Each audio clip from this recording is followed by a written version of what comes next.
Starting your day with news from your hometown. This is WDBJ7 Mornin. This morning, the investigation continues at Harrisonburg High School after a bomb threat forced classes to end early on Thursday. Plus, how attorneys for former President Trump and a co-defendant are working to disqualify a Georgia district attorney from the state's election interference case.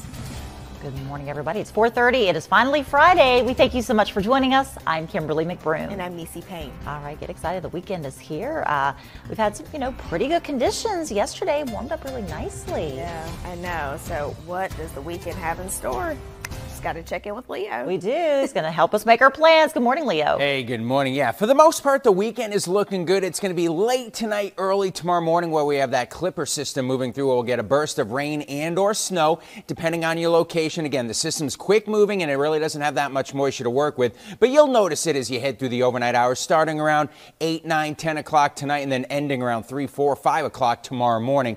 Today, mostly cloudy across the region, but this morning into the afternoon, we will remain on the dry side. That quick moving clipper system moves in late tonight, early tomorrow morning, and then really for the rest of the weekend we'll be drying out. Tomorrow we'll get increasing sunshine. It will be windy and it will be cold. Highs only in the 30s and 40s. Add the wind, gonna feel colder than that, but already by Sunday, Monday, and Tuesday we're right back up into the 50s. But I'll time out those rain and snow showers coming up in your hometown forecast. Starting your day with news from your hometown. This is WDBJ7 Mornin. We have an update now on search efforts for missing Virginia Tech student Johnny Roop. This morning, the vehicle authorities want you to watch out for. Plus, our latest Target 7 report looks at how Virginia lawmakers are working to help families struggling to find affordable childcare. Good morning, everybody. 6 o'clock on this Tuesday morning. We thank you so much for joining us. I'm Kimberly McBroom. And I'm Niecy Payne. All right, planning your day, planning what to wear. Maybe warm up that car before you head out because it is plenty chilly out there. That's right, yeah, but this afternoon looking pretty good. Yeah, excited for that. Let's head on over to meteorologist Leo Hurstrunner for that Tuesday forecast. Good morning, Leo. Hey, good morning. Yeah, pretty much more of the same today. A chilly start. Might even see a little bit of frost on the windshield, so give yourself a little extra time. 20s and low 30s, but once that sun is up, temperatures will moderate nicely as you head into the afternoon. So again, chilly conditions this morning. We'll see that again tomorrow morning. We'll see a good amount of sunshine today, but a few more clouds than what we did yesterday, but still overall going to be a really nice day. And then we're going to increase that chance of some rain showers later Thursday into the first part of your Friday. Most of it will take place in the overnight hours, but it does arrive later Thursday, gets out of here later Friday morning, and by the afternoon, a lot of that exits the area. And then nice weather moves right back in for the weekend. But I'll look at that storm system coming up in your hometown forecast. Covering your hometown from 5 newsrooms across the region. This is WDBJ7. Today at noon, unrest in Russia, how people are reacting to the sudden death of opposition leader Alexei Navalny. Plus, we're learning of a home explosion in Ann Arbor, Michigan this morning, what witnesses are saying about it. Plus, we're not tracking cold afternoons for us this week, but those morning temperatures will still feel winter-like. That full forecast is coming up. Good afternoon, everybody. Thank you so much for joining us. I'm Kimberly McBroom. We've got an update on a Roanoke murder investigation. Police found the vehicle of the person they believe is responsible for a deadly shooting in Northwest. Officers received reports of a person with a gunshot wound in the 400 block of Patton Avenue Saturday morning. When they arrived, they found a man who was shot in a wooded area. He was pronounced dead at the scene. Police are still looking for the person, and no arrests have been made at this time. If you know anything about this, please call police. We're also learning today that a Virginia Tech student has been reported missing. 20-year-old Johnny Roop was last seen at his apartment complex on Canyon Ridge Road in the Merrimack area of Montgomery County on Friday. There's his picture. Virginia Tech says Roop was traveling home to Abington but never showed up. The university says his phone pinged near the New River Valley Mall around 4:30 that day.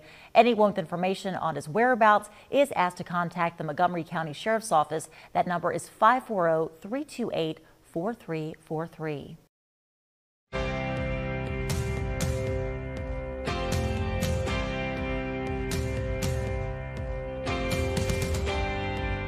WDBJ7's Here at Home. Good afternoon and welcome to Here at Home. I'm Natalie Fonts with Kate Capodanno and Catherine Maxwell. Happy Friday. Yes, happy Friday. Woohoo. We have made it to the end of our work week and we have a packed show for you guys today. So here's a look at the conversations we're having on this Friday, February 16th. Helping our kids deal with burnout. A recent report from the American Academy of Pediatrics found over 60 million kids and teens playing sports quit by age 13 because of that burnout. Today, a local therapist shares the signs and how parents can help keep sports fun. Plus, defying social norms to preserve history. Our upcoming special, Black History, Voices of Virginia, profiles the heroes of our hometowns. Today, we're learning about the librarian Virginia Y. Lee and how she preserved the largest collection of Black history books in Southwest Virginia during the time of segregation. And we are continuing our series, Finding Your Stride. Before you head out for a run, there are a few key pieces of gear you'll need. We'll show you the unique technology that can help you find the perfect pair of running shoes. Because we need the gear to find success. Yes. It's really true. It's one of those things that can make it. I was a little overwhelmed starting my running journey because I've had the same pair of sneakers for way longer than you're supposed to have a pair of sneakers for. And the idea of having to invest in something new, it felt like a big commitment. But being able to walk through what this technology does and finding that right fit can make all the difference. Yeah, and I didn't believe it before either. Yes. I thought, oh, shoes are shoes until you get the right pair of sneakers. Yes. And it helps with everything, and you know, the pain is gone, so you're really making an investment long term, so you don't have, you know, aches and pains later on that you And have with to pay your for. goals too, you're investing in yourself. Yeah, Absolutely. Okay, well, Catherine, cloudy today, a little bit cooler, not too bad though, but I understand more clouds are coming, maybe a little wood tree. A little change on the way. A little change is on the way, exactly. We are seeing though with radar. Now from your hometown station, WDBJ7, this is 7 at 4. Good afternoon, and thanks for joining us here on 7 at 4. I'm Melissa Gayona. Happy Friday to you. I'm Logan Sherrill. What's up? What's happening? Hi. Wow, how you doing? I'm fantastic. You're happy it's Friday, aren't you? Blessed. I am happy, overjoyed, thrilled. Good stuff. You were Everything shooting good. Hometown Eats today. That's why you're in such a good mood. That's right. It's down in Fielddale. Fielddale. I got somebody tagged me recently in a post from a restaurant. I saw it. Ah, so that's how you found it? Mouth watered. And I'm like, I got to check this place out. I love it. So tag Logan every time you go out to a restaurant. Yeah, please, just keep tagging me. Just keep the list growing. That's good. Hilton's Wood Cooking Grill. Love it. Holy cow. Okay, and we're going to see Next this one Thursday. next week? Okay. Next Thursday. Can I make a little complaint, Why not? please? I mean, I don't. The complaint line's not open, but I mean, why not? Can We'll I open talk it up to for Logan, you. please, at Here we Hometown go. What's Eat your Guy? complaint? Okay, so this is a challenge to all of the businesses that you do Hometown Eats with. Okay. Okay. I was sharing my heart with you right before the show. All right. I know. Not a complaint to me. Well, to whoever will listen. All right.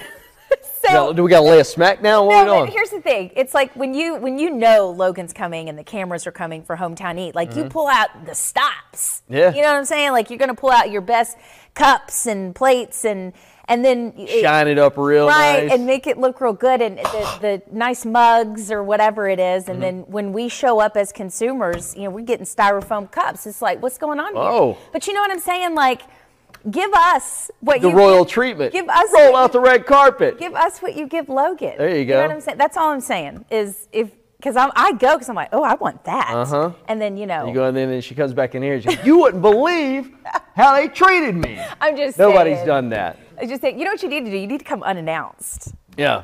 Well, I will come and see you, but it's going to be totally unannounced. And I'll be fully transparent with this. She was telling me this, and where I went today, Mr. Joe Hilton, he was saying that he had a judge come in for something a while back on this day. He knew it was coming in, and then he came in the very next day, and he's like, well, I just want to make sure it was good today as it was yesterday. That's smart. And from what Joe said, it blew his mind. It was even better than that than the day before. I love it. That's good stuff. Having Good a good customer Friday? service. Good Friday. Man, I'm ready for the weekend. Yeah. Whew, ready for the weekend. Okay, guys, today on 7 at 4, before we take you to the weekend, we are going to take you Forge Appalachia. They're going to talk with us about a few things they got going on. Yeah, if you're not familiar with exactly who they are, what they're about, stay tuned. If you remember back when I did a thing in Withful back in December. I think I remember that. Jeff was one of the several folks. There was the Withful Women's Club had like an arts and craft vendor for Christmas fair. Yep. And Jeff was one of the several folks that I interviewed. So he's here today. Glad to have him here. And they've got some pretty good stuff. They've got a really good organization. They've got some big things planned in 2024. Yes, Jeff and Morty are here. They're going to tell us all about it. Now from your hometown station, WDBJ7, this is 7 at 4. Good afternoon. You're watching 7 at 4. I'm Kate Capodanno, in today for Melissa Gayona. Pulling the double duty today. Yes, we're having fun. What up, Kate Cap? I'm Logan Sherrill. Happy Monday. I know. It's a good start to the week, I feel like. I think so. Nice, gorgeous weather outside today. It feels good, too. It's funny, they were here at home talking about yard work. Yes. I made that comment, and Taylor got home today. I was looking around the yard. I'm like, you know what? That honey-do list. I feel starting like to write up. I could be firing up the mower in the next few weeks. I believe it. Things are growing fast. That and the darn clover. Oh, you know, yeah. all that Once junk that starting gets to pop up on the side. There's no stopping it. I don't want that. The pretty stuff, though, we have the daffodils. Catherine was mentioning at the end, she said she sees hers sprouting up, but no blooms. Ours are fully bloomed, and on Saturday, they looked a little sad. Yeah, yes, that early. Way early. They were a little sad on Saturday, but they look good again today. They've kind of like popped back up. So. Rejuvenated. Yes, they needed that cold snap. They needed warmth. a little shock to the system, There you go. maybe. Have a good weekend. I did. It was fun. How about yourself? Not too bad. A little bit of kind of laying around, and then yesterday was a busy day. I feel like Sundays are always busy. Yep. And then by the time 7:30, 8 o'clock rolls around, what happened to the weekend? Yeah, I know. It goes by really quick. But a good balance. Busy, relaxing, hopefully. Exactly. Maybe if you're at home, food. President's Day, some people are still relaxing, hopefully. Is that today? Yes, it is today. Oh, so I was wondering why the parking lot was real thin today. There you go. Well, today on 7 at 4, Angels of Assisi sharing ways that you can donate. Oh boy, they're back. It is. I love having them on the show. I know. They're going to bring a little friendly, furry face for us, but they'll also explain how you can just look around your home and find items that they can use at the shelter. So this makes it really easy. A lot of times people might buy something in bulk, or you know when you go to the store, you're like, okay, I need to get this, and you forgot that you had already bought it the last trip to the store. A lot of times. This is the time to just say, okay, maybe I'll drop it off at Angels of Assisi. You know, I've got 2 big bags of it. Take it to them. Also, Floyd County Parks and Rec, they are here. It spring's around the corner. I know. We're going to talk about some activities. And they're getting going. We'll be catching up with them on their latest projects and plans to expand the department. Right. They have something really cool in the works. A lot of things going on down in Floyd County, so it's going to be great to talk to them about all the projects happening. I like, too, they got the kids out there working, putting up the playground. You want to play on it, you got to work on it. Patsy Montesinos in the house. What's up, Patsy? Hey, guys. I enjoy what you guys are talking about, although on the weekend I was here working. So. Still a good weekend, though. Still a good weekend. We like the sound of that. Well, good to have you here today. Thank you for having me. The first time on the floor, I enjoy watching it, so I'm honored to be here. Excellent. Well, thank you, guys. Let's get right to news. Right now, a search. WDBJ7 starts with breaking news now. Good evening, I'm Jean Jadhun. And I'm Melissa Gayona. Thank you for joining us. We begin tonight with breaking news. Police say at least 1 person is dead and 2 people are in custody after a shooting at the Kansas City Chiefs Super Bowl victory parade. Now, Kansas City police held a news conference just minutes ago. They say the shots were fired near Union Station just minutes after Chiefs players vowed to go for a 3rd straight Super Bowl title. Police say up to 15 other people were hurt during the shooting. You can see the chaos there with the people running out. Few other details are known at this time while police are investigating. Stay with WDBJ7 both on air and online as we continue following this developing story. New developments tonight in the Natural Bridge Zoo case. A new trial will begin in just a few days after the zoo appealed an earlier ruling determining that the state would take control of the majority of the animals. WDBJ7 has been following this story since December 6th of last year, which is when Virginia State Police conducted a search warrant at the zoo because of animal abuse allegations. Covering your hometown from 5 newsrooms across the region. This is WDBJ7. Now at 5:30, a Michigan man is facing a trial in Germany after the death of another American tourist at a famous castle. We'll tell you what the defendant is saying in court. Plus, a day of thanks in the city of Lynchburg, the celebration of those who fight adversity to make their city a better place. Good evening. I'm Logan Sherrill. And I'm Kate Capodanno. Thank you for joining us. A surprise admission from an American murder suspect in a trial in Germany today. The Michigan man confessed to killing a fellow U.S. tourist and assaulting another woman near a famous German castle. Ian Lee gives us a look inside that courtroom. 31-year-old Troy Philip B. hid his face as he arrived in a German courtroom for his murder trial Monday. But the Michigan native exposed his guilt, admitting to raping and killing a fellow American. It happened on a secluded hiking trail near Bavaria's famous Neuschwanstein Castle last June.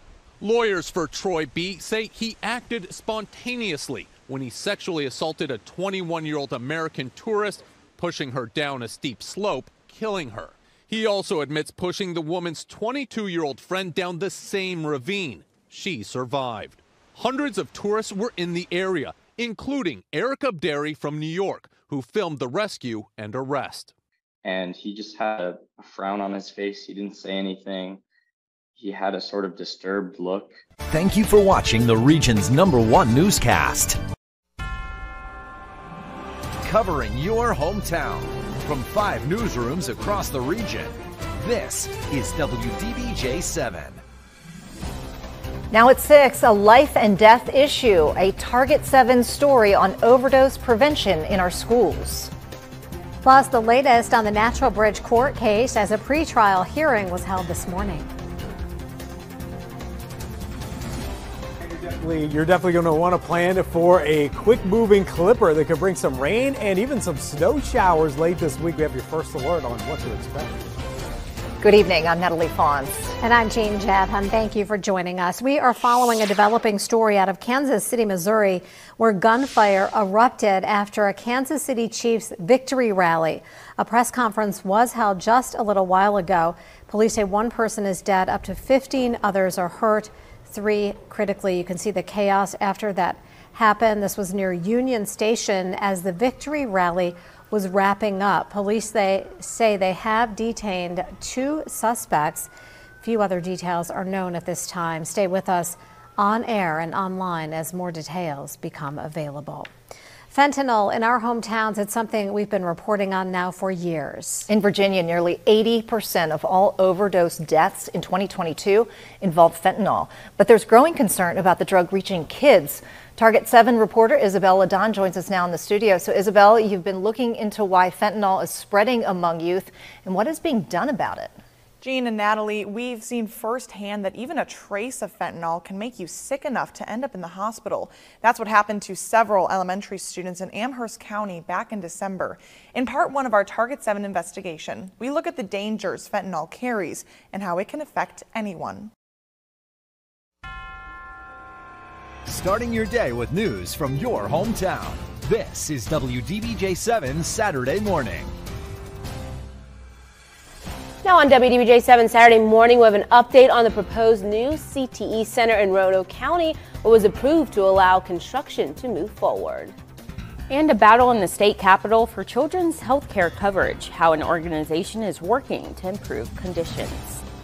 Hey, good Saturday morning. Thank you so much for waking up with us. Hope you're having a great start to your day. I'm Sophia Borelli. And I'm Tanisha Jackson. Yeah, I feel like we've been on a weather roller coaster ride these past few days. It's been warm, it's going to be cold today, and some people even got maybe like a little wintry mix up in the north. Yeah, not everybody's seeing it here, of course, Peyton, but yeah, it looks like a a lot of different weather happening in our hometowns. Yeah, I know. Some folks waking up to a light dusting. Most of us maybe a little wet roadway from some rain overnight. But yeah, this system wasn't very impressive overall. We've been first alerting you all week about it. It's just not carrying enough moisture, and we also don't have enough cold air to feature any kind of wintry weather. So here's the areas that got snow. Of course, a lot in West Virginia, also a lot in DC, but for a lot of us, we didn't really see that much. So this morning, even more snow showers going to stay in the mountains, but this is all going to be upslope, which means if you are in those higher elevations,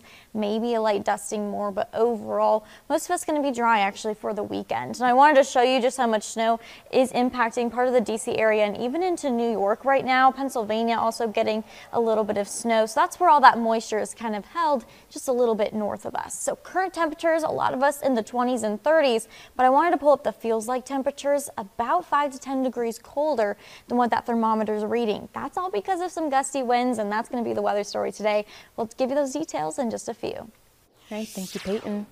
In Bedford County, the name of the man who was shot by law enforcement after a chase and crash last weekend has been released. Barry Lee Durr is facing multiple charges, including assault on law enforcement. The incident happened when Durr was driving on the wrong side of the road, was pulled over, and then sped off. This led to a high-speed chase that, according to Virginia State Police, led to the driver crashing and being shot by a member of law enforcement. He was taken to the hospital with life-threatening injuries, but is now out of the hospital and in jail. One person was injured after a car crash that happened last night in Roanoke. It happened on 20th Street and Hanover Avenue. Roanoke police say at least 2 cars were involved. The injuries are not life-threatening. Contest tonight, and the Xfinity Series opener at Daytona was postponed to Monday due to rain. We'll see if Mother Nature cooperates in time for the Daytona 500. Join us Sunday night for all of those highlights, plus the Tech women at Louisville. But until then, thank you so much for watching, and have a great night.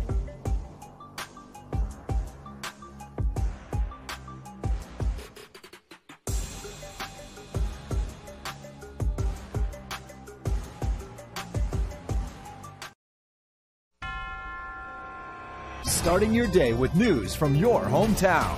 This is WDBJ7 Sunday Morning.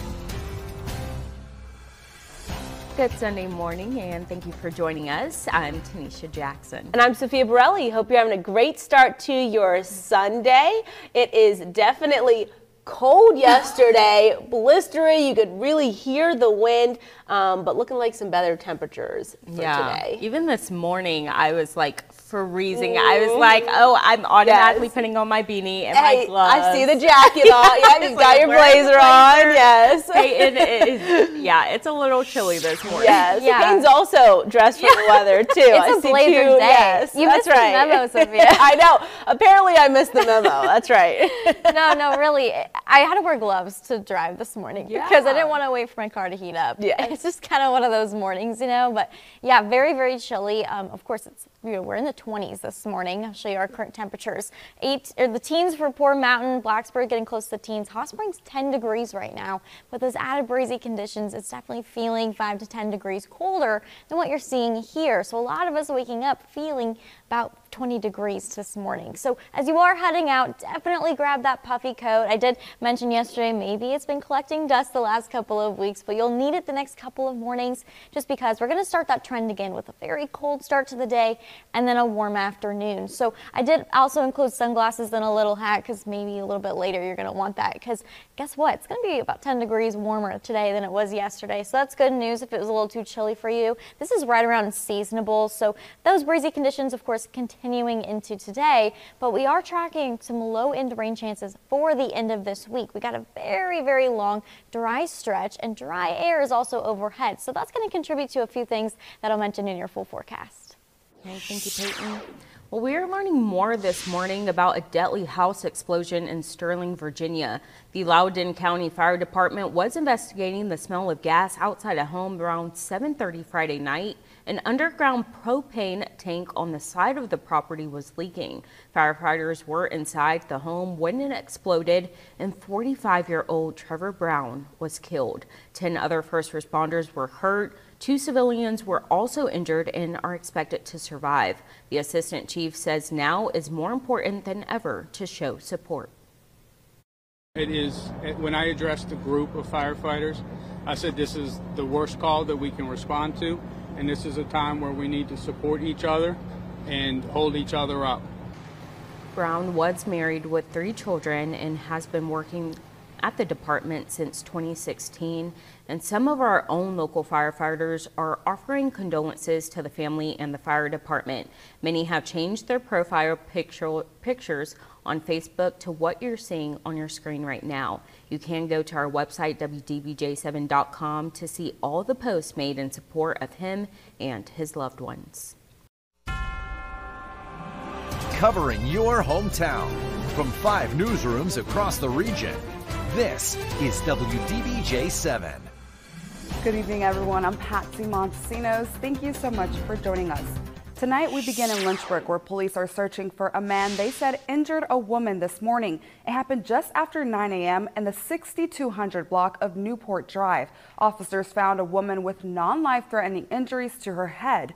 Police are looking for John Sheffrey Jr. in connection with the incident. He is wanted for malicious wounding and an outstanding warrant from Bedford County for possession of a controlled substance. If anyone sees him, they are asked to call police. Now to your first alert hometown forecast, Bradford. That cold is looking dangerous out there. I mean, I was just not feeling it today. Yeah, certainly. We were down into the single digits and teens with those wind chill factor, and fortunately warmed up nicely this afternoon. Saw some wind gusts between about 20 and 25 early this afternoon. Most of those wind gusts have now gone under 20 miles per hour. First alert Doppler radar is quiet out there thanks to high pressure well in control, and high pressure will continue to dominate as we head into President's Day. And locally tonight, we've got temperatures 30s and 40s on the board. We've got 30s west of the Blue Ridge right now, 39 currently in Blacksburg, 37 in Galax, while it's 44 in Danville.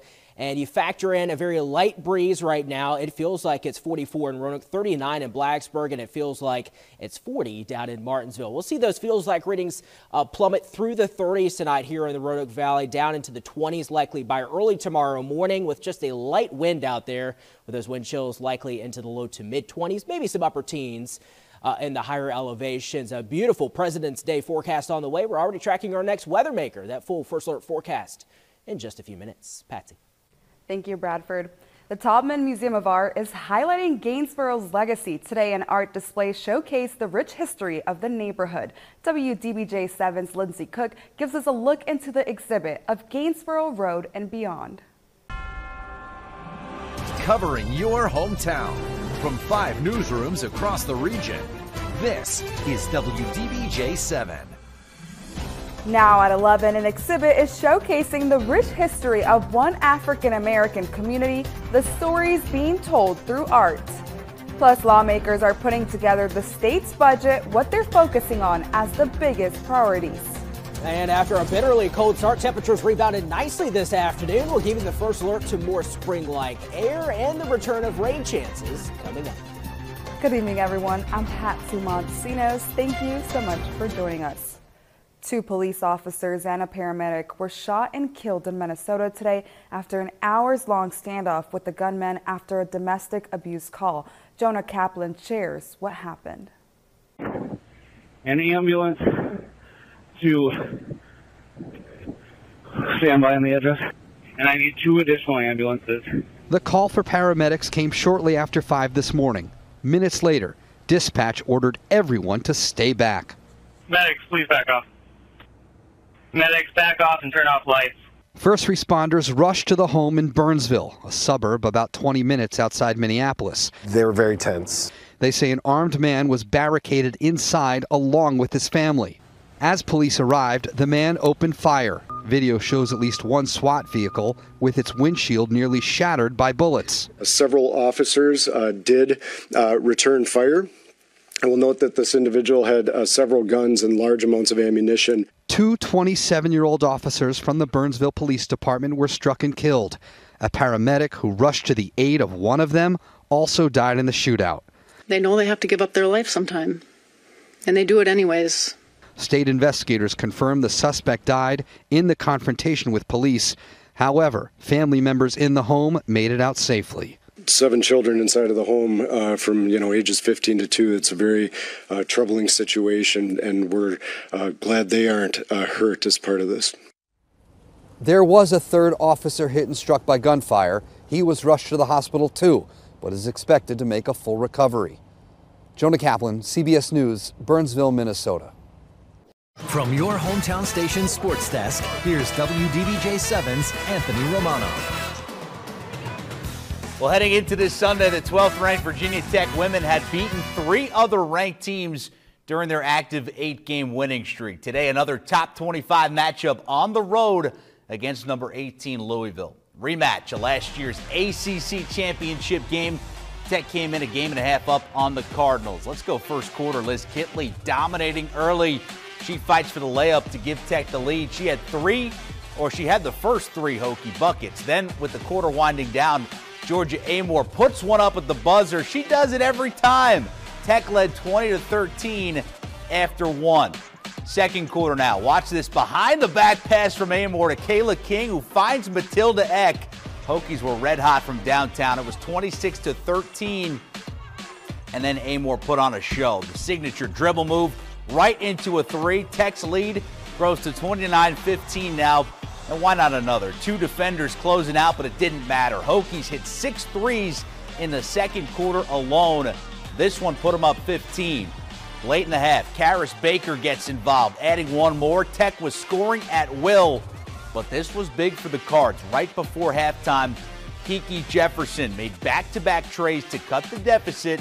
Virginia Tech took a 48-35 lead to the locker room. The shooting display carried right on, though, in the second half. Amore drills another to make it 56-39. She had 23 points and 10 assists, including this one early in the fourth to a wide-open Kayla King. Tech hit 10 threes as a team, while Kitley led the way with 26 points. Hokies make it 9 in a row after an 86-70 win at Louisville. Debbie Ryan was back in the house this afternoon as Virginia took on 19th-ranked Syracuse. A poor start for the Hoos early on. Kamora Johnson turns it over. Syracuse pushing it up the court. Georgia Woolley trailing the play, knocks down the 3. The Orange up 8-0 right out of the gate. Later in the first, though, Sam Brunel with the high-low pass finds Cameron Taylor. She gets the reverse layup to go. To the second now, Deasia Fair with the rock, stopping on a dive and knocking down the pull-up jumper. UVA found itself in a 17-point hole at the break. But here come the Hoos in the second half. Johnson feeds it to Paris Clark. She dishes it back. Johnson gets the 3 to roll in. And then later, it's Clark pushing it. She decides to take it herself, going coast to coast for the layup to cut the deficit to 8. A couple possessions later, Johnson showing off her playmaking abilities, finds Taylor on the roll to make it a 2-possession game. But the Hoos just could not find an answer for Deasia Fair all afternoon. Again, showing off the mid-range game, ices this one. She finished with a game-high 33 points. Virginia falls this afternoon to Syracuse, 85-79, your final. And that's your look at sports. We're back right after this. Daniel. Lots of good movies to check out. Makes me want some popcorn, caramel popcorn, and just sit there and watch these movies. Well, you're going to go Tuesday, right? I hope so, if I get off on time. Yeah. Yeah. All right. We'll see. Well, are you going to go? To the movies? Yeah. I don't go to the movies. Yeah, figured. Well, what's the weather like on Tuesday? Weather's going to be nice. Cold start, mild afternoons, and that's really going to be the case as we head through this week, and including President's Day. I know many people have the day off, starting off in the 20s, so wall-to-wall sunshine, gorgeous day. Highs likely in the mid-50s here in the Roanoke Valley with a south wind in the afternoon, about 5 miles per hour. Relatively dry air mass in place over the next several days. So that means cold mornings down in the 20s, will rebound into the 50s by the afternoons. Thank you, Bradford. I hope everyone has a great start to their work week.